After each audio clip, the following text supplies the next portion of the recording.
Hello guys, आज आप देखेंगे कि 4 करोड़ साल पुरानी चींटी कैसी दिखती है। हम लकड़ी से आने वाली अजीब आवाजों का खुलासा करेंगे जिसे हमने सर्दियों में जलाने के लिए रखा था, और माइक्रोस्कोप में इस इंसानी अंडे का फर्टिलाइजेशन प्रोसेस देखेंगे। हमें यकीन है कि इसे आपने आज तक नहीं देखा होगा। तो सबसे पहले चलिए माइक्रोस्कोप से देखें कि एक सस्ते चार्जिंग केबल और एक महंगी चार्जिंग केबल में क्या फर्क है। ये देखने में हमें दिलचस्पी है क्योंकि आमतौर पर दोनों में ज्यादा फर्क नहीं पता चलता। यहाँ सफेद वाला सस्ता केबल है और ऑरेंज वाला काफी ज्यादा महंगा है। सच्चाई जानने के लिए हमें इन्हें कुर्बान करना पड़ेगा और इन्हें कैंची से काटना पड़ेगा। तो चलिए माइक्रोस्कोप से कटी साइड पर नजर डालते हैं। आप केबल का सफेद बाहरी हिस्सा देख सकते हैं जिसके अंदर ग्रे और लाल इंसुलेशन वाले 2 केबल हैं और सिर्फ 6 पतली मेटल रॉड्स होती हैं। तो चलिए अब महंगे केबल का एक टुकड़ा काटते हैं। वाह, इसकी बात ही कुछ और है। और अब आप समझ ही गए होंगे कि ये ज्यादा महंगा क्यों है। इन 2 बीच के कंडक्टरों में 15 रॉड्स होती हैं और किनारे पर बड़ी रॉड्स होती हैं। हमें यकीन है कि ये बहुत मजबूत स्टील से बने होते हैं। ये साइड फाइबर इस पूरे हाई क्वालिटी केबल को ज्यादा मजबूती देते हैं जिससे ये ज्यादा वक्त तक चलेगा। इसलिए हमें लगता है कि केबल पर पैसे बचाना कोई अच्छा आइडिया नहीं है। हमारे दोस्त को एक बहुत ही अजीब चीज मिली और उसने हमें ये वीडियो के लिए दिया। ये अंबर का एक टुकड़ा है। आप यकीन नहीं करेंगे पर इसके अंदर एक चींटी है, लेकिन ये कोई आम चींटी नहीं है। इसका जन्म 4 करोड़ साल पहले हुआ था। यकीन नहीं हो रहा है ना? तो मैं ये इतने यकीन से कैसे कह सकता हूँ? शायद ये 1 साल पहले ही हुआ हो। दरअसल अंबर एक बहुत ही आम लकड़ी की राल है जिसमें हो सकता है कि चींटी फंसकर अंदर रह गई हो। राल की एक बूंद को फॉसिल बनने में लाखों साल लगते हैं। अंबर सिर्फ इसी एक तरह से बनता है। और अब जरा सोचिए, ये चींटी 4 करोड़ साल पहले जिंदा थी और इसने बड़े डायनासोरों को दौड़ते हुए देखा होगा और फिर वो राल की इस बूंद में फंस गई होगी। और इसी वाक्य की वजह से हम इस छोटे से जीव को देख सकते हैं जो खुद इंसानियत से भी पुराना है। हम माइक्रोस्कोप से इसे और गौर से देख सकते हैं। यहां इसका गोल पेट है जिसमें स्केल्स हैं और इसकी पूंछ एक वास्प की तरह लग रही है। पर यहां हम इसका पिछला पैर देख सकते हैं जो बिल्कुल भी आम नहीं है। हम इसमें बहुत ज्यादा कांटे देख सकते हैं जो शायद इसकी हिफाजत के लिए है। हमने इसे आजकल की चींटियों पर नहीं देखा है।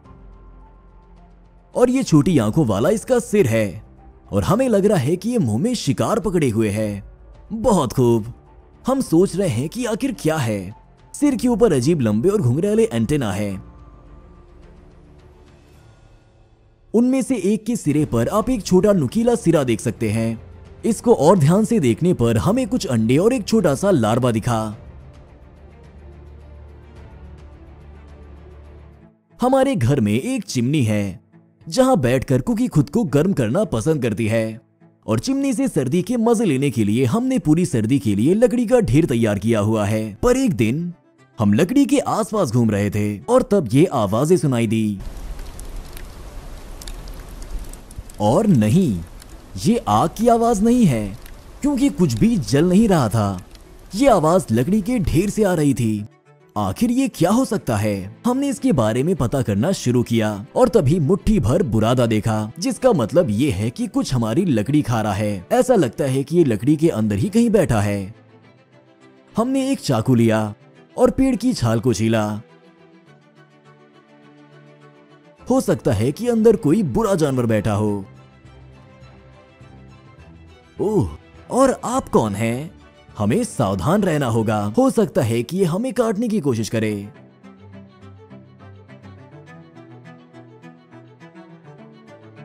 कुकी देखो, इन लोगों ने हमारी ज्यादातर लकड़ी खा ली है।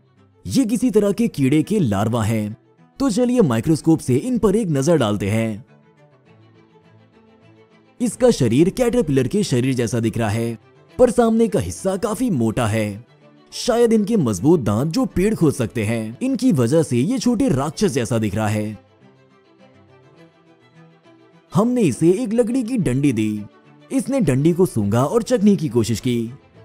पर शायद ये इसका पसंदीदा खाना नहीं है। पर हम वाकई में ये सोच रहे हैं कि एक प्राणी लकड़ी खाने से कैसे न्यूट्रिएंट्स पा सकता है। ये कुछ बेरीज या दूसरे कीड़े खाने जैसा नहीं है। ये एक पेड़ है। एक पेड़ से फैट्स, प्रोटीन और कार्बोहाइड्रेट्स कैसे पाए जा सकते हैं, हमें सच में नहीं पता। पर यह छोटा कीड़ा जानता है कि इसे कैसे और क्या करना है, और ये यहाँ तक कि लकड़ी के छोटे छोटे पूप्स भी निकालता है। दरअसल ये एक बीटल का लार्वा है जो ऐसा दिखता है, और अक्सर ऐसा होता है कि ये लार्वा लकड़ी के ढांचों और घरों को खा जाते हैं जो बाद में गिर जाते हैं। तो आप अपने घर में इन आवाजों पर जरूर ध्यान दें। हमारे सब्सक्राइबर्स में से एक ने हमें एक फीमेल एग फर्टिलाइजेशन का एक गजब वीडियो भेजा है। हमें नहीं पता कि उन्हें ये कहां से मिला, पर चलिए एक नजर डालते हैं। सबसे पहले डॉक्टर सबसे बेहतर मेल स्पर्म को चुनकर एक पतली सुई में डालते हैं। फिर वो एक औरत का अंडा निकालते हैं और धीरे धीरे सुई से इसमें स्पर्म डालते हैं। फिर वो स्पर्म को अंदर करते हैं। ये सब हाथों से माइक्रोस्कोप में देखते हुए किया जाता है। अब डॉक्टर ये कंफर्म करने के लिए कुछ दिन इंतजार करते हैं कि फीटल सेल्स अंदर बनने लगी हैं, और उसके बाद ये अंडा औरत के अंदर रखा जाता है। और यहां हम सोचने लगे कि क्या जैसे हमने मुर्गी के अंडे से चूजे निकाले थे, वैसे ही इस बार एक इंसान के अंडे से एक छोटे से इंसान को पैदा कर सकते हैं। हालांकि ये इंसानियत भी नहीं है। पर आप इस बारे में क्या सोचते हैं, हमें कमेंट्स में जरूर बताएं। क्या आपको लगता है कि ऐसा कुछ किया भी जा सकता है? साथ ही चैनल को सब्सक्राइब करें और नोटिफिकेशन ऑन करना ना भूलें, ताकि आप हमारे आगे के सभी वीडियोस के बारे में जान पाएं।